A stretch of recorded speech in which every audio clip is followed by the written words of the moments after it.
Hi viewers, welcome to our channel. ప్రస్తుతం మనతో పాటు సీనియర్ జర్నలిస్ట్ దాము బాలా సార్ ఉన్నారు. వారితో మాట్లాడు. నమస్కారం సార్. నమస్తే. సార్, రఘురామకృష్ణరాజు గారు ఆ మధ్య నరసాపురం నుంచి టికెట్ ఆశించారు. కాకపోతే ఆయనకు నిరాశ ఎదురైంది. అటు బీజేపీ ఇవ్వలేదు, టీడీపీ ఇవ్వలేదు. అయితే ఇప్పుడు ఆయన నరసాపురంలో నామినేషన్ వేశారు. బీజేపీకి వెన్నుపోటు పొడుస్తున్నారు అని చెప్పేసి ఒక వార్త రావడం చూస్తున్నాం. మరి ఆయన నిజంగా నామినేషన్ వేశారా? మరి ఇది బీజేపీకి ఏ విధంగా నష్టం వాటిల్లే ఛాన్స్ ఉందంటారు సార్? రఘురామకృష్ణరాజుది ఇంకా ఫైనల్ కాలేదు ఆయన వివాదాలు. సో లేటెస్ట్ గా ఒక వివాదం వస్తుంది ఆయనది. అదేంటంటే ఆయన నరసాపురంలో వాళ్ళ కొడుకు దగ్గర నామినేషన్ ఇచ్చాడు. ఆయన వేశాడని కొన్ని పత్రికలు వచ్చాయి, బట్ ఆయన వేయలేదు. వాళ్ళ కొడుకు కనుమూరి భరత్ నామినేషన్ వేసినట్టుగా వార్తలు వస్తున్నాయి. సో ఆయన నిన్న ఒక రచ్చబండ ప్రోగ్రాంలో మాట్లాడుతూ, నేను ఉండి నుంచి పోటీ చేస్తున్నాను, నాకు ఈరోజు అంటే నిన్న కానీ ఈరోజు కానీ బీఫామ్స్ వస్తాయి, నేను 22 నామినేషన్ వేస్తున్నానని ఆయన చెప్పాడనమాట. సో దాన్ని బట్టి అర్థమయ్యేది ఏమంటే, ఉండిలో మరి మంతెన రామరాజును ఏం చేయబోతున్నారంటే, ఆల్రెడీ చంద్రబాబు మంతెన రామరాజుతో మాట్లాడి మంతెన రామరాజుని తెలుగుదేశం వెస్ట్ గోదావరి జిల్లాకి అధ్యక్షుడిగా ప్రకటించాడని చెప్తున్నారు. సో ఆ రకంగా ఆయన్ను సాటిస్ఫై చేస్తారని, అధికారంలోకి వచ్చినాక ఆయనకి పదవి కూడా ఇస్తారని చెప్తున్నారు. సో ఇంకొక మనకి కలువపూడి శివ అలియాస్ రామరాజు ఉన్నాడు, శివరామరాజు. ఆయన ఆల్రెడీ మన రఘురామరాజుకు అనుచరుడుగానే ఉన్నాడు గతంలో. సో తనని డీల్ చేయడం పెద్ద విషయం కాదు. సో మంతెన రామరాజుని ఆల్రెడీ చంద్రబాబు డీల్ చేశాడు కాబట్టి ఉండి సీటు ఆయనకి క్లియర్ అయింది. కానీ మరి ఎందుకు నరసాపురం కొడుకు దగ్గరే ఇచ్చాడు అనేది ఇప్పుడు చర్చ నడుస్తుంది. అంటే బీజేపీ తనకు నరసాపురం ఇవ్వలేదు కాబట్టి బీజేపీకి ఒక షాక్ ఇవ్వదలుచుకున్నాడా, అంటే నాకు ఇవ్వలేదు కాబట్టి మీ సంగతి నేను చూస్తానని. ఎందుకంటే రఘురామకృష్ణరాజుకి ఈ కైండ్ ఆఫ్ ఒక రివెంజ్ డ్రామా ఉంటుంది ఆయనకి ముందు నుంచి కూడా. ఇప్పుడు జగన్ విషయంలో చూసాము, తర్వాత ఈవెన్ చంద్రబాబు విషయంలో కూడా చంద్రబాబు టికెట్ ఇవ్వడనేసరికి ఆయన చాలా కోపంగా మాట్లాడారు. నాకు నమ్ముకున్న నాకే టికెట్ ఇప్పించకపోతే ఆయన పోలవరం ఏం కడతాడు, సెంటర్ నుంచి ఏమన్నా రాష్ట్రానికి ఏం తెస్తాడు అన్నట్టుగా ఆయన మాట్లాడాడు.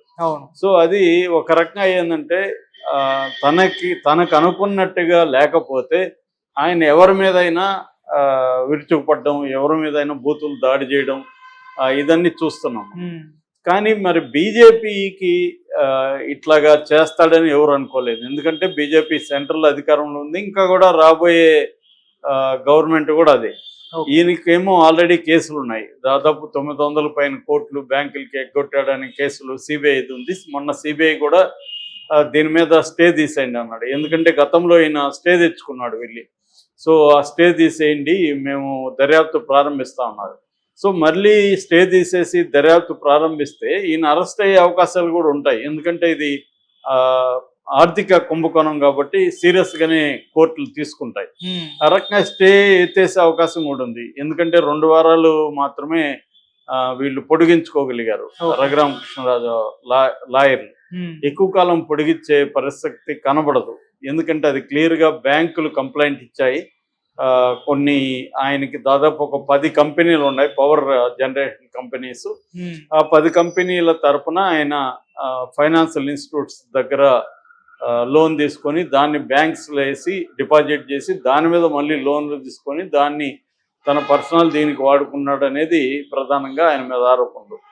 సో ఇది సీరియస్గా ఉన్న తరుణంలో ఆయన బీజేపీతో కన్ఫరంటేషన్లోకి వెళ్తాడా అనేది ఒక పెద్ద చర్చ. మరి ఎందుకు వేయించాడు అంటే, ఇంకా ఉండి కన్ఫామ్ కాలేదా, ఉండికి ఇది చంద్రబాబు మీద ప్రెజర్ చేయడానికి ఇది చేస్తున్నాడా? ఎందుకంటే రేపొద్దున చంద్రబాబు కూడా ఇబ్బంది. తనకు తెలియకుండా రెబల్గా అక్కడ ఎవరైనా పోటీ చేస్తే బీజేపీకి కానీ చంద్రబాబు మీద కూడా ప్రెజర్ తీసుకొస్తుంది. చంద్రబాబు అట్లా మామూలుగా అయితే చంద్రబాబుకి ట్రాక్ రికార్డు ఉంది. అంటే తను ఎవరితో పొత్తుల్లో ఉంటాడో అక్కడ వాళ్ళ క్యాండిడేట్స్కి వ్యతిరేకంగా తనే కొంతమందిని నిలబెట్టడం అనే చరిత్ర చంద్రబాబుకు ఉంది. చాలా మంది రాజకీయ నాయకులు కూడా ఇది చేస్తుంటారు.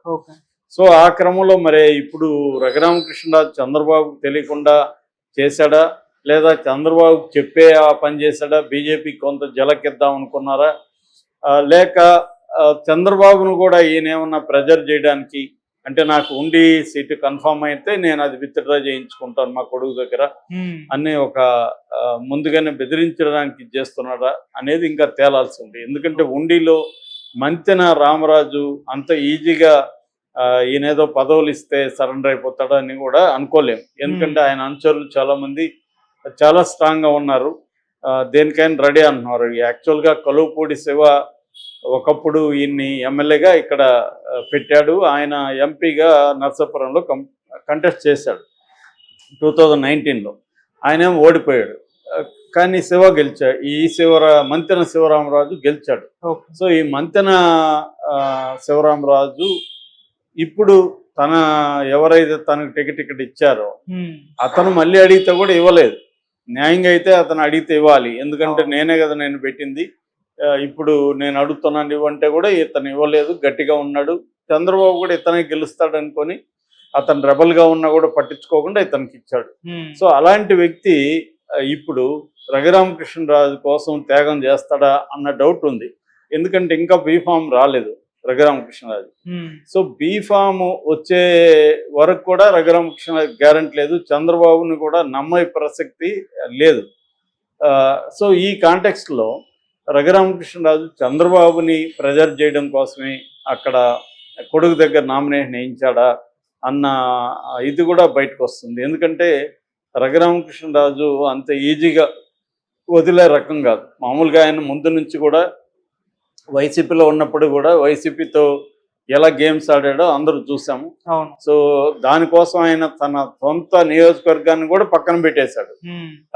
ఎందుకంటే ఆయనకి మెయిన్ గోల్ అంతా కూడా వైసీపీ మీద కక్ష తీర్చుకోవడం అనేది మెయిన్ గోల్ గా ఉన్నది. సో అందుకని చివరికి జగన్ మీద కేసులను కూడా త్వరితగతిన విచారించాలని, సో ఆయన బెయిల్ ని రద్దు చేయాలని కూడా కోర్టులకు వెళ్ళాడు. ఆయన హైకోర్టు మందలించినప్పటికీ మళ్ళీ పట్టు వదలకుండా ఆయన సుప్రీంకోర్టుకి వెళ్ళాడు. సుప్రీంకోర్టులో ఆయనకు అనుకూలంగా ఆదేశాలు వస్తున్నాయి. ఎందుకంటే బీజేపీ సీరియస్ గా తీసుకుంటే రఘురామకృష్ణరాజు పరిస్థితి ఏంటి, ఆయనకు ఆల్రెడీ కేసులు ఉన్నాయి, మరి తీసుకుంటుందా అనేది ఒక ఇదనమాట. లేదా ఆయన ఉత్తుత్తి బెదిరింపుల కోసం చేసి బీజేపీ ఏమన్నా సీరియస్ అయితే అప్పుడు ఎలాగో విత్డ్రా చేసుకుందాంలే, ఈ లోపల చంద్రబాబు ప్రెజర్ ఉంటుంది కదా అనేది ఆయనకున్న టాక్టిక్స్. ఎందుకంటే ఆయన ముందు నుంచి కూడా నరసాపురమే కోరుకున్నాడు. ఆయన ఎంపీగాని ఎమ్మెల్యేగా ఆయన కోరుకోలేదు, స్పీకర్గా చూడాలని కోరుకుంటున్నారని కూడా ఒక కట్ వేసి పెట్టాడు. కానీ చంద్రబాబు ఏంటంటే, చంద్రబాబు నిజంగా అనుకోని ఉంటే నరసాపురం ఆయనకి ఇప్పించేవాడు కాదా అంటే అది డౌటే.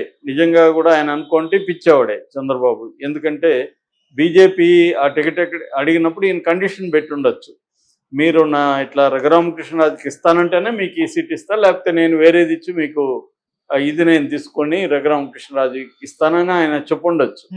ఎందుకంటే ఆయనకు ఆ కంట్రోల్ ఉంది. మనం బీజేపీ క్యాండిడేట్ని చూసినా చంద్రబాబుకు అనుకూలమైన వాళ్ళు ఉన్నారు తప్ప జగన్కి అనుకూలమైన వాళ్ళకి ఎవరికి టీట్లు రాలేదు. జీవీఎల్ నరసింహారావుకి రాలేదు, విష్ణువర్ధన్ రెడ్డికి రాలేదు, సోము వీర్రాజుకి రాలేదు, వీళ్ళకి ఎవరికి రాలేదు. కానీ చంద్రబాబుకు అనుకూలమైన రమేష్కి వచ్చింది, సుజనా చౌదరికి వచ్చింది, పురంధేశ్వరికి వచ్చింది, కామినేని శ్రీనివాసరావు లాంటి వాళ్ళకి ఎమ్మెల్యే సీట్ వచ్చింది. ఇలాగా మొత్తంగా చూసుకున్నప్పుడు బీజేపీలో వాళ్ళే ఉన్నారు. సో ఈ క్రమంలో చంద్రబాబు అనుకోని ఉంటే నరసాపురం సీట్లు ఆయనకి ఇప్పించుండేవాడు కదా అనేది ఒక చర్చ నడుస్తుంది. సో అది మనకే తెలిసినప్పుడు రఘురామకృష్ణరాజు తెలియకుండా ఎందుకు ఉంటుంది? కాకపోతే ఏంటంటే రాజకీయాల్లో తెలిసినా కూడా ఒక్కోసారి ఏం చేయలేని పరిస్థితి ఉంటుంది. ఇప్పుడు రఘురామకృష్ణరాజు పరిస్థితి కూడా అదే. ఎందుకంటే ఆయన కోరుకునేది రాలేదు, ఇచ్చింది తీసుకోవాలి, ఇచ్చింది తీసుకుంటే అక్కడ గెలుస్తామా లేదనే సమస్యలు ఉన్నాయి. సో ఈ కాంటెక్స్ట్లో రఘురామకృష్ణరాజు ఒక బ్లాక్ మెయిల్ టాక్టిక్స్ కోసం చంద్రబాబుని ప్రెజర్ చేయడం కోసం నామినేషన్ వేయించాడనేది మనం అర్థం చేసుకోవచ్చు. Okay sir, thank you so much sir.